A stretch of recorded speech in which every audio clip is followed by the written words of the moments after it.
You've likely heard of Idi Amin, the Ugandan dictator who's rumored to have eaten the flesh of his enemies. This is not the story of Idi Amin. This is the story of his chef.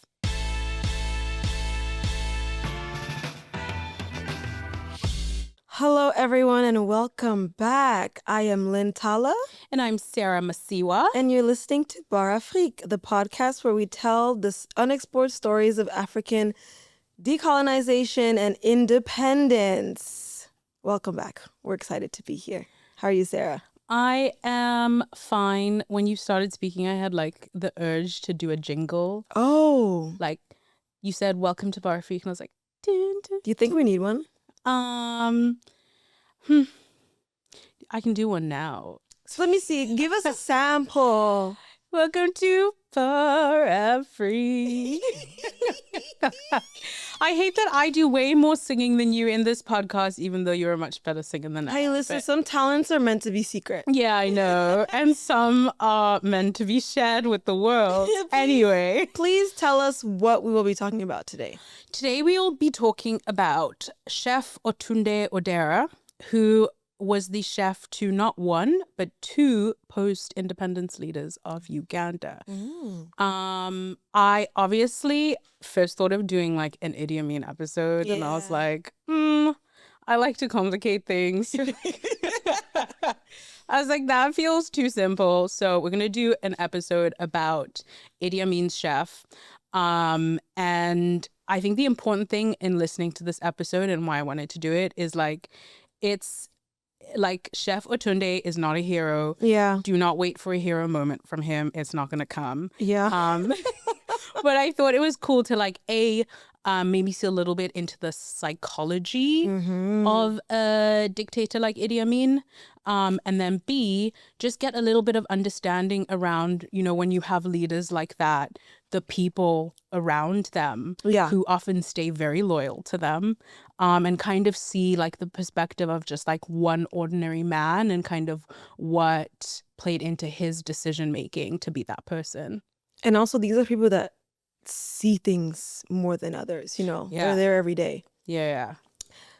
I'm excited for this. But Same. before we get into it, there's this story that's been going around. Did you hear about the story of the woman who went quote unquote missing, but then ended up living with a lost tribe in Scotland? Tell me more. So there's this Texas woman who apparently her family thought she went missing, but it turns out she was living with a lost African tribe in the Scottish Highlands.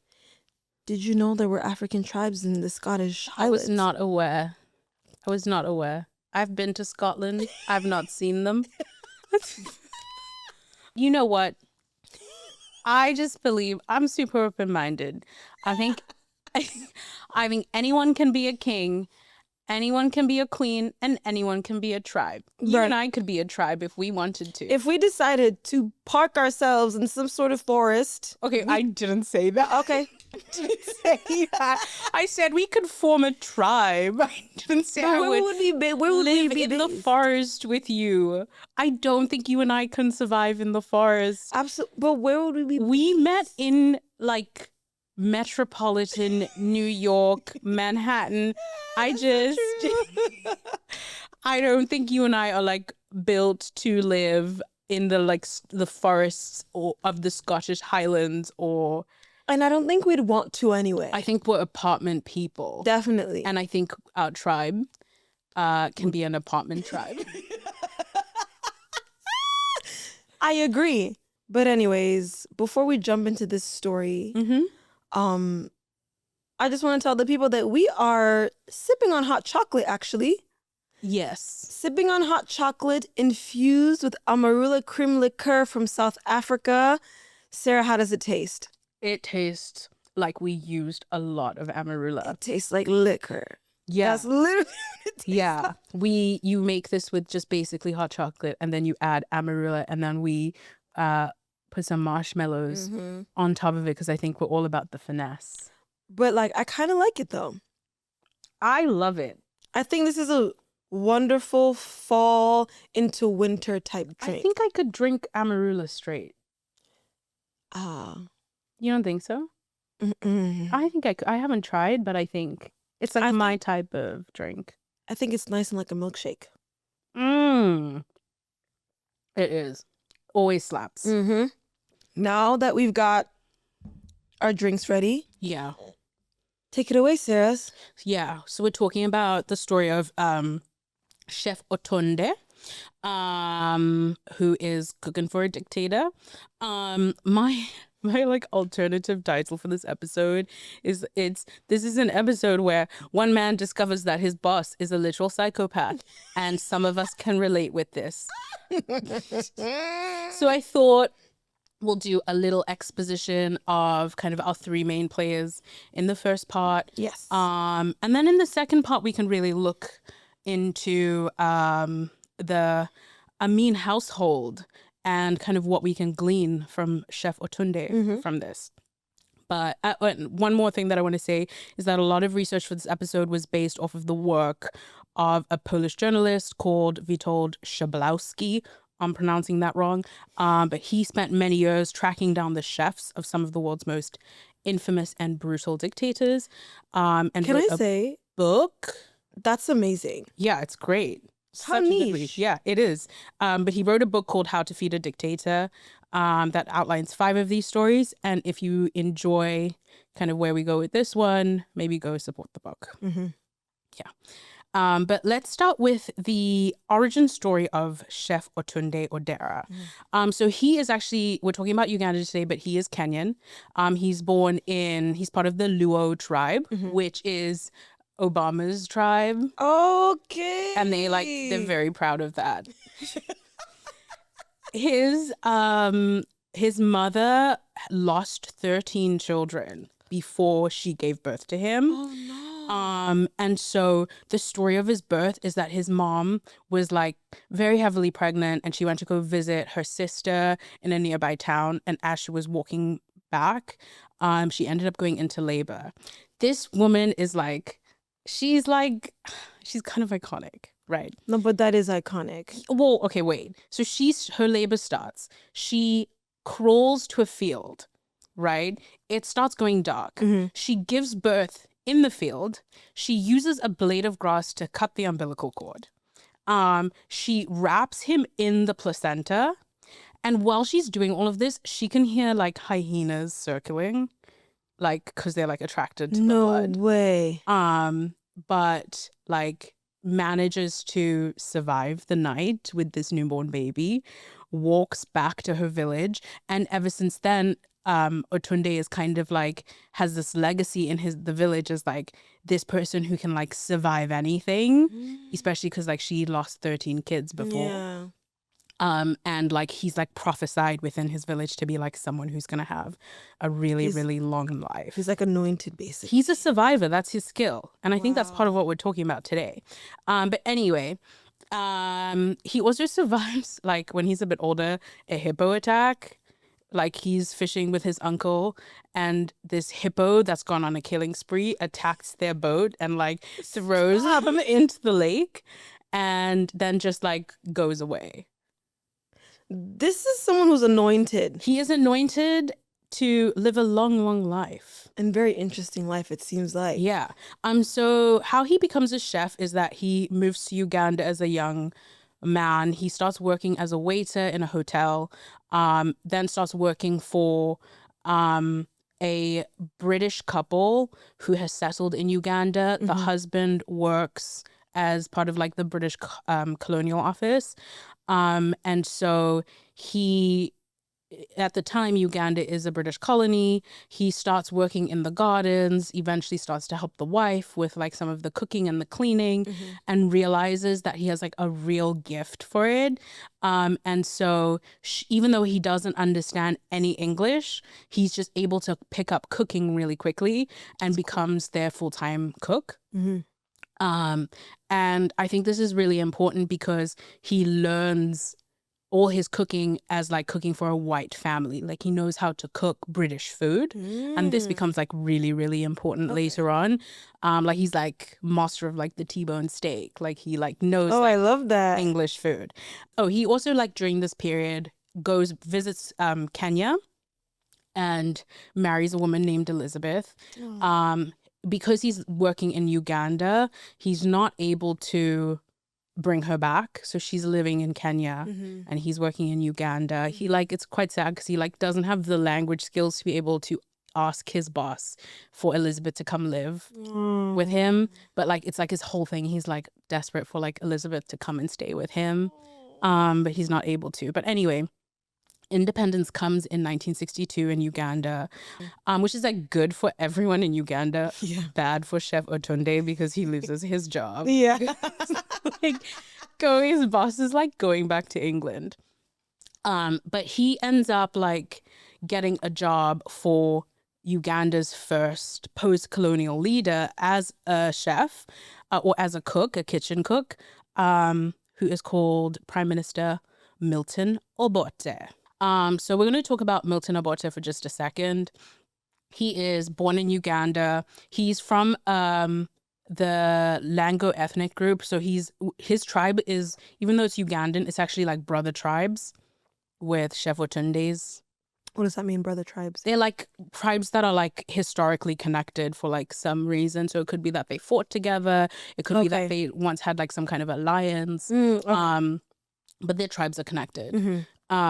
So he is considered quite educated. He did go to university to study English and political science, but he leaves before graduating. But even then, that's very highly educated for the time in Uganda. And his political rise is really around, he co-founds Uganda's People's Congress in 1960. And his political rise is really around coalition building. And one of the key coalitions he has is with the King of Uganda. So they call it the Buganda King. And it's he's really good at figuring out parliament and power sharing and kind of that really what on the surface you might want from a post-colonial leader of really understanding you can't just storm in there and demand power. You have to build coalitions. And that's how he ends up as prime minister. And so back to Chef Otunde, at the time hiring was quite tribal. So because they're brother tribes, Chef Otunde, that's how one of the reasons why he's able to get that job. But then also his style of cooking, more importantly, is seen as a status symbol because you can picture Prime Minister Milton Obote, he's the first post-colonial leader, and there's a status to being able to cook white food.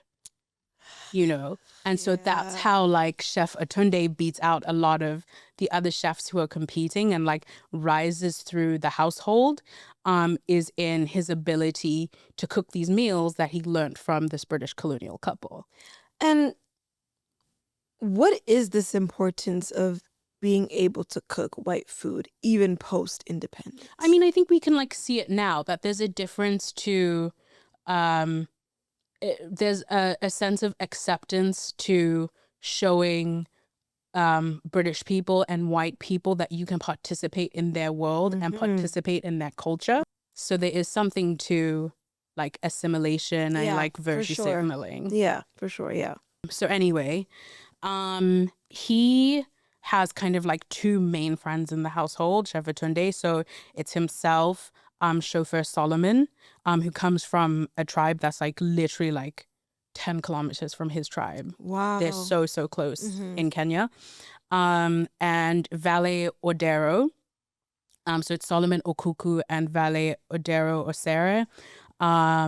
And so the three of them are really tight knit. They're this trio in the household. They meet every night to debrief. And the valet is also from Kenya? No, the valet is Ugandan. His best friend is chauffeur Solomon. Valet Odero, there is some complications in their relationship because he's a bit of a kiss ass. Yeah. So he has a reputation for kind of maneuvering in a way that Chef Otunde finds a bit annoying. Yeah. Obote appreciates his cooking. And like by the end of his tenure with Prime Minister Milton Obote, like he actually eventually comes to see him as like a brother. Like that's how close he is able to get to him. Like there's a lot of love there. And like Chef Otunde really thrives in this. But like one thing he has to criticize Milton Obote about is that he's like super stingy. So he's like, In the sense, he's like no one's paid well. yeah, And like it's at a point where Chef Otunde is running Milton Obote's kitchen and doesn't make enough money to like live. And so he has to have like a side hustle of like baking cakes. oh, that sucks. Yeah. But he is able to like move his wife to Uganda. Which That's is, like, nice. really Oh, important that's for him. lovely. Yeah. Idi Amin is like in many ways like a foil of Milton Obote in that he's born in Uganda. He has very, very little schooling. He is like very poorly educated. Mm-hmm. His mom is a part-time cook, part-time cast speller. Like she casts spells. as a So part-time- she's like a witch. I didn't say that. I don't know. Okay, She she's casts spells. spells. Yeah. All right. She leaves Idi Amin's birth father and marries a Ugandan man who's like 20 years her junior, which I'm like, that's so dope. A legend of her time. But so she marries this guy, Idi Amin's stepfather, who's in the British colonial army. Mm-hmm. And Idi Amin like really follows in his footsteps, mostly because like, I don't know if you've seen pictures of Idi Amin. He's like a big guy. Yeah. He's a big guy. He's tall. He's a little chunky, very strong. So like those are traits that will make you do really, really well in Yeah. the colonial army. Mm-hmm. He's also an amateur boxer. Oh, wow. And like he has a reputation for being like kind of dumb. Like that's how he's seen, Yeah. as like someone who like you can, like his British colonial army officers kind of see him as like someone you can like make do things for you. So like influence easily and Yeah, stuff. Okay. yeah. And that helps him rise to power really quickly. Yeah, I can see how you take that to his advantage. But just talking about like what Milton Obote is doing in the palace during this time. So like there are issues with democracy. Mm-hmm. Yes. Yes. He has a reputation for throwing his enemies in jail. Doesn't seem like that has ended, in current times, but let's keep going. Yeah. And then like where things go really far is like by the time Milton Obote is prime minister, Idi Amin is deputy army general. Yeah. And both Idi Amin and Milton Obote are accused of smuggling gold Mm-hmm. from the DRC. And Parliament like wants to come after them for it, like Yeah. being like, you can't do this. Milton Obote, like with the help of Idi Amin, they overthrow the Parliament and turn Uganda into a military state. With Obote as president, they also attack the king, like the Buganda king. Yeah. And he goes into exile in the UK. Wow, they took over quickly. Yeah. So that didn't end up so well. Yikes. Yeah. But like Chef Otunde doesn't really care about this. Because like his role is expanding and he's like really charmed by being able to like look after foreign delegations and all of this stuff. The relationship between Obote and Idi Amin like it's like really sour when Obote survives 2 assassination attempts. One, like the bullet like grazes his face. That's insane. Yeah. And then the other one, a grenade is thrown and it doesn't go off. And like the weird thing about Milton Obote is he's like sure it's Idi Amin, but like is like he has a trip to Singapore coming up Mm-hmm. and is like, I'm gonna deal with this like when I get back from Singapore. Like he said, I'm gonna jail Idi Amin, but like only when I'm back from Singapore. Why? I don't know. I just don't. Again, actually, we do know. like Idi Amin, like no one took him seriously. Because they thought he was Like too dumb to be a leader. to think that they thought he was too dumb to think that he could do something like Yeah, that. they just thought he was like a brute force guy. Yeah. So he goes to his trip to Singapore, and what do you think happens while he's in Singapore? Idi Amin stages a coup, and Takes over. it's like, Takes over. this is my land now. You thought I was too dumb to do this? Yeah, absolutely no one is too dumb to be president, and you don't let your limitation of brain power restrict your dreams. Most people are like pretty happy about this because like Really? yeah, because Milton Obote had raised taxes and was into austerity and like monetary restriction. So people are like, oh, like less taxes. Yay. But to kind of like just wrap up this section in looking at the coup from Chef Otunde's perspective, he's in the palace when he starts hearing like shots being fired outside. And people start to try and escape like in the palace. But because he has a wife and he has like small children, or like one small child, his options are like really limited. Yeah. They can see the soldiers gathering throughout the day outside, but like not entering. So they lock the doors, and like Chef Otunde does like, he's like, listen, I only know how to do one thing, and that's to cook. Yeah. So he just literally like the coup starts and he just starts cooking. Like just like a ton of food, just starts cooking. What a coping mechanism. I know. My guy is a survivor. No, seriously. They also like hearing during this period that like people from his tribe and Milton Obote's tribe, because like hiring is tribal and like, there's tribal alliances, right, that they're being killed.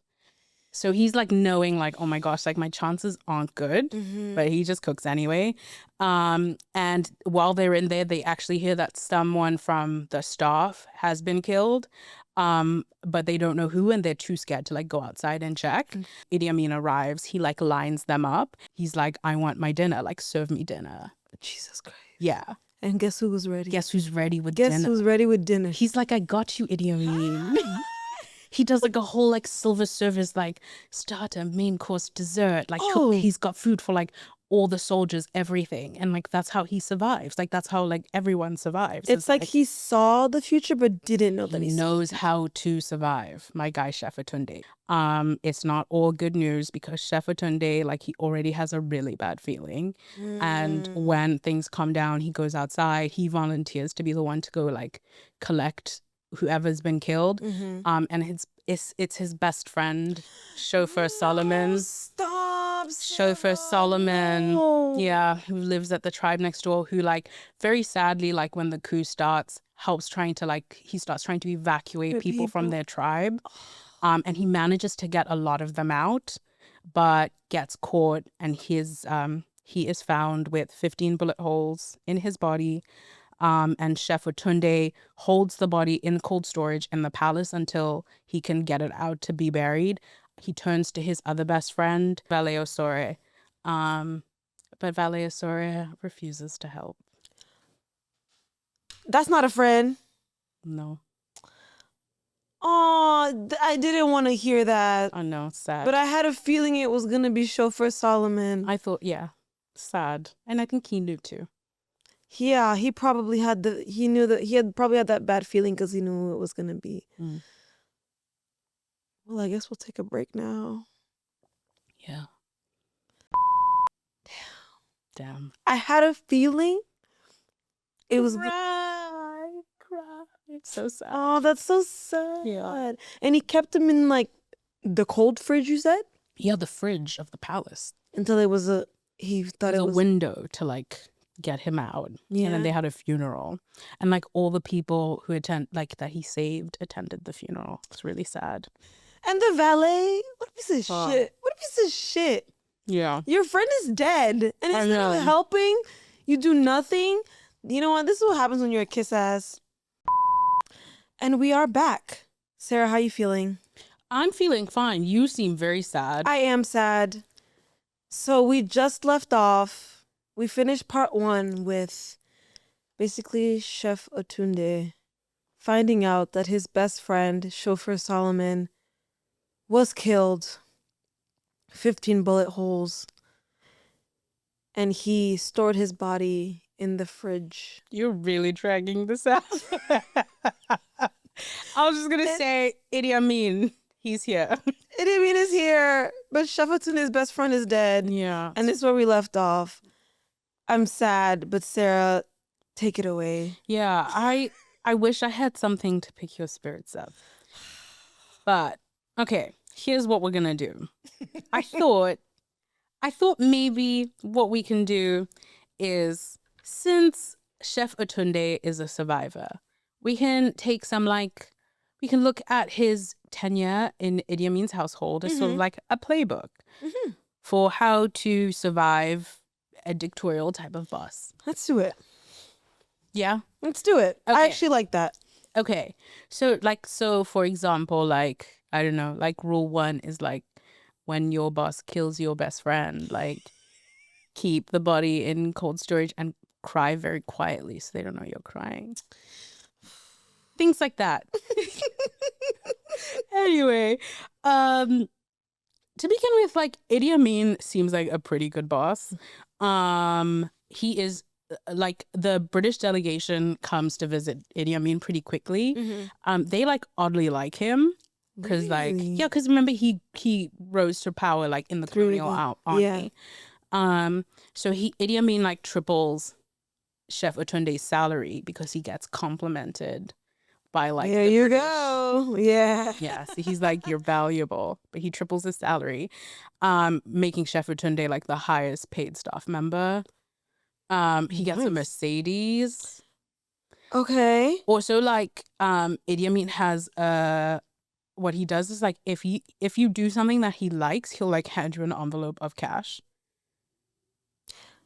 I feel like this niceness that comes with Idi Amin means that if you were on his bad side, oh, you really got his bad side. Well, like, but, like, the thing is, like, Chef Otunde, like, really enjoys it at first because it's like, who doesn't? Like, he came from a stingy boss. Yeah, who doesn't want triple salary Yeah. and Mercedes? Exactly. And now he just gets, like, gifts all the time. His kids are now in private school. It's a whole thing. But, like, things do start to get weird. Yeah, they do. As they always. Idi Amin is Muslim. Okay. And he kindly requests that his household be circumcised. Leading me to rule 2. When your boss tells you that you need to be circumcised to keep your job, the only appropriate response is hand me the shears. Because I think it's not a polite request. Oh, that's a demand. Yeah. Okay. Rule number 2. He gets circumcised. And Valet. do they get checked to make sure that They all go to the hospital. I've actually been to Uganda and I've been to the hospital where everyone got circumcised. No way. Yeah. That did come up in my research. I was like, oh my gosh, I know this place. Wait, that's actually so crazy. I was like, wow, the world is so small. The funny thing also is that, like, Valet Osore converts to Islam. Of course he does. Of course he does. Which is, like, a whole joke in the household. Like, Idi Amin actually starts calling Valet Osore, like, Al-Hajj as a joke. Oh, he deserved that. That is such a kiss-ass move. Real kiss-ass. So he converts to Islam and everyone's like, LOL, that's hilarious because, like, he'll do anything to, like, suck up to the boss. The other weird thing that Chef Otunde starts to notice is that, like, Idi Amin starts to pressure him, he feels, to take more wives. And, like, Idi Amin had a lot of affairs. And so, like, and if you're a woman who he approached and you were not interested in him, you had to flee the country. Oh, that's scary. Yeah. And, like, he was also known for, like, if he would have there were a couple of cases where he would have an affair with a married woman and, like, organize for the husband to be murdered. Biblical shit. Like. Oh, that's insane. Idi Amin was scary, but we knew that. Yeah. But, like, it's like, these are, like, the ways it's, like, showing up. Yeah. In the household. So he starts to like pressure him to take more wives. He'll see Chef Otunde talking to a woman, and then he'll be like, "This is such a prestigious man to marry. Don't you want to be married to a chef? Why wouldn't you want to be married to a chef in my household?" And the woman would feel pressured to say yes. If he was like at a party or something like a man with a suitcase with cash would pull Chef Otunde aside and say like, "The president wants you to have fun with like a lady," and hand him the money. So that's how like Chef Otunde ends up. He says reluctantly, he's like, "Oh, I had to marry him." So It just had to. But it does say something about like he did feel, with the context of what is happening to women who refuse Idi Amin, he does feel like a responsibility a little bit. No responsibility, but like you don't know what will happen if you say no, you know? Even to himself, yeah. Yeah, like you don't know what will happen to the woman. You don't know, like you just don't know. Yeah. So he ends up with 4 wives and like just a ton of children. Like he just, like Idi Amin just keeps being like, "I think you need another wife. I think you need another wife." And I'm really curious to see what his Elizabeth, first wife, Elizabeth, thinks of all of this. We don't know. And like, unfortunately, by the time they were interviewed, like Chef Otunde's like in his like late 80s, 90s. Yeah. Elizabeth is as well. Yeah. And she has dementia. So she's never interviewed. Yeah. But yeah, so he ends up with 4 wives, tons of children. So yeah, I guess that's another rule for another element of the playbook. It's like when your boss wants you to hook up with a second wife, you take your circumcised pee-pee and find the nearest chapel ASAP. And as many times as the boss tells you to do it. Exactly. You just keep doing it. But like still for like Chef Otunde, he still calls this era with Idi Amin like his golden era because like he's making a lot of money. He's like so elevated in the household, which is expanded. He's running the kitchen.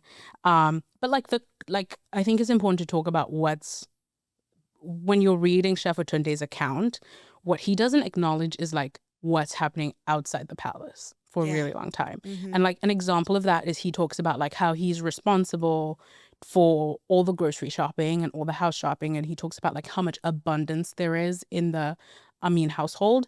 But like in the political context, at the time, Idi Amin went on the radio and had said that like God had told him that all the Asians living in the country like needed to be expelled.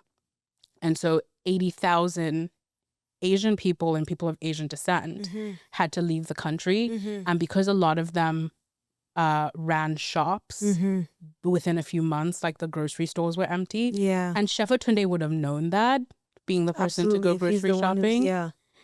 So for him to talk about like a golden era and like abundance, when in reality, like a lot of people are going hungry because there's no food anymore, and like farms are closing because a lot of that was being run by the Asian community within Uganda. It feels like selective memory, and also it feels like not wanting to say anything that would somehow be negative about his boss that's giving him all these like quote unquote good things, you know, sort of not going against the boss. Because if he does acknowledge that grocery stores are closed, why are grocery stores closed? It's sort of like leads into like, why is this all happening? And then again, it leads to his boss. And like in Uganda at the time, the army and the military really had like the unlimited right to kill anyone who like posed a threat to Idi Amin's power. So this was a lot of educated people, wealthy people, people who had ties to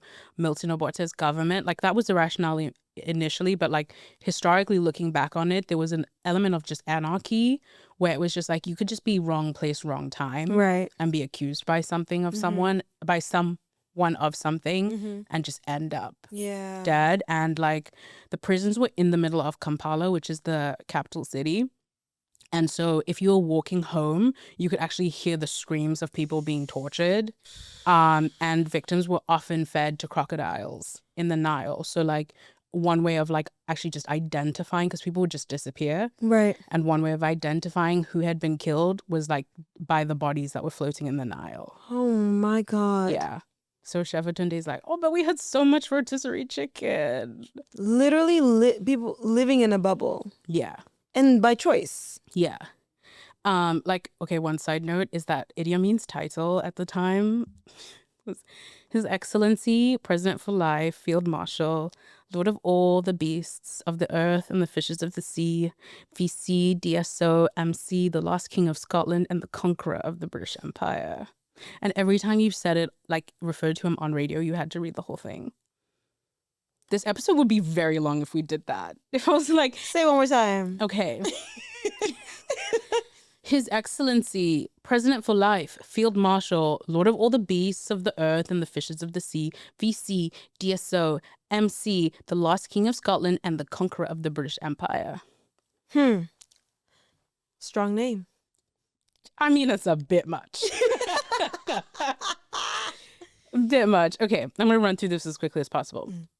The violence of the Idi Amin household, eventually, like, you can't ignore it. It starts to creep into the household. Yeah.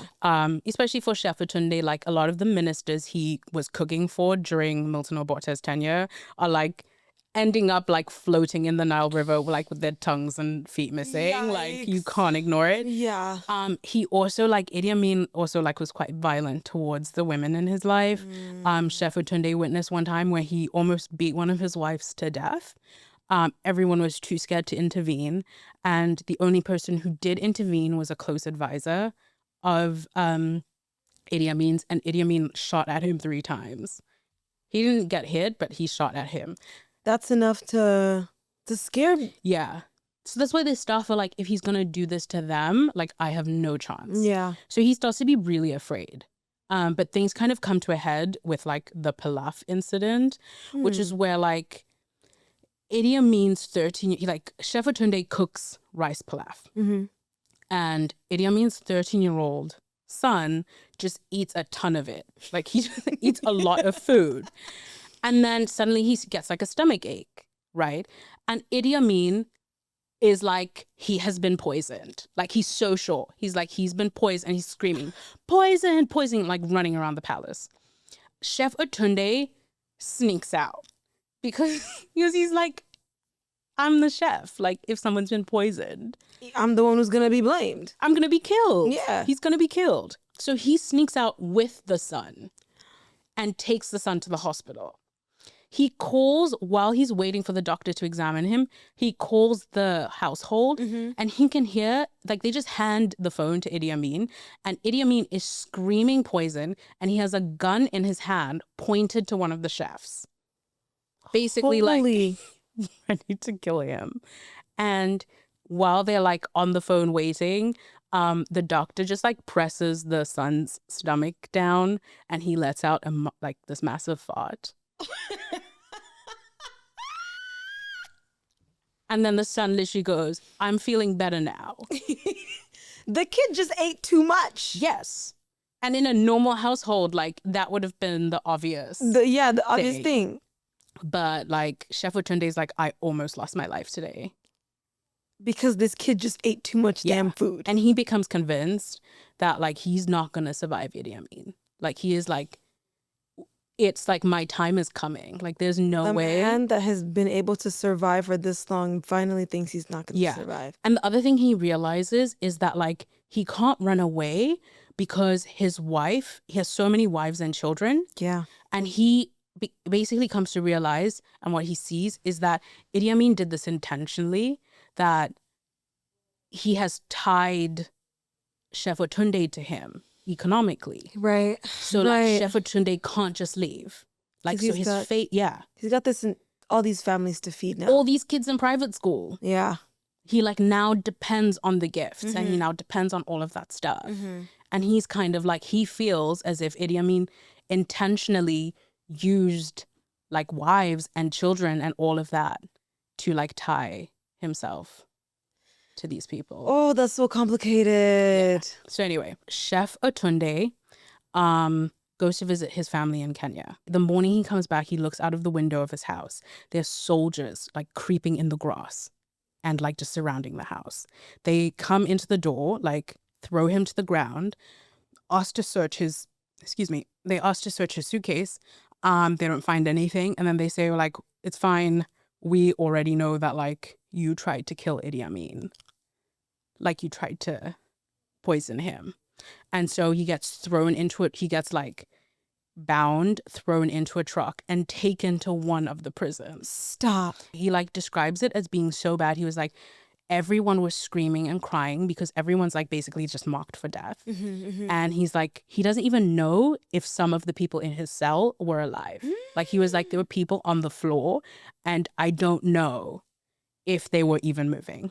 The next day, he gets taken out of the cell, driven back to his home, where Elizabeth, who, like, bless Elizabeth, when he was getting arrested, she, like, threw herself to, like, the feet of the soldiers, like, begging them. Didn't make a difference.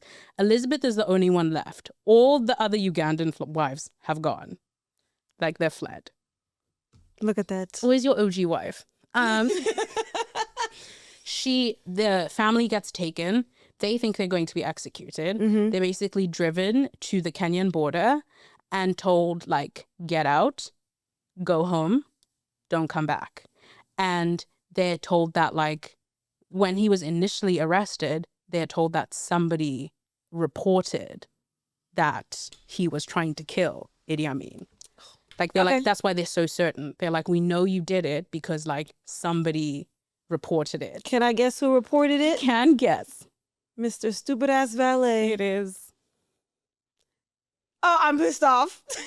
Valet Odera. Valet Odera's, first of all, lied. Told Idi Amin that Chef Otund was trying to kill him. Wow. Yeah. Can't trust everybody. You can't. And in kind of like where this ends, like, he goes back to Kenya. 2 years later, Idi Amin is actually deposed by the Tanzanian army. And he's deposed by the Tanzanian army, and Milton Obote, who's been living in Tanzania, comes back into power. Idi Amin has to flee to Saudi Arabia. At the time, to live in Saudi Arabia, you have to be Muslim. So the only staff member who can go Is the Valet Odera. Valet Odera Al-Haj. You know what? I'm going to give it to him. I will give it to him. He planned out his life. He really planned things out. He too knows how to survive. Yeah. And then, I mean, I want to get your reaction for a couple of minutes, but I think there is, like, one final thing to, like, really touch upon. Milton Obote comes back into power for 5 years, right? Milton Obote in the story really sounds like the good boss. Some historians say that he killed just as many people, if not more, than Idi Amin. But Idi Amin is like a caricature of an African dictator. Yeah. Uneducated, brutal, crazy, doesn't know what he's doing, like, eats human flesh. And he leaned into that to scare people. Yeah. But Milton Obote saw that was happening and sort of kind of skirted by, probably. No, but he was just, like, he too was a dictator, right? He too, like, he presided over, like, his second reign, presided a period of mass killings of Ugandan people. He killed hundreds and thousands of people. Yeah.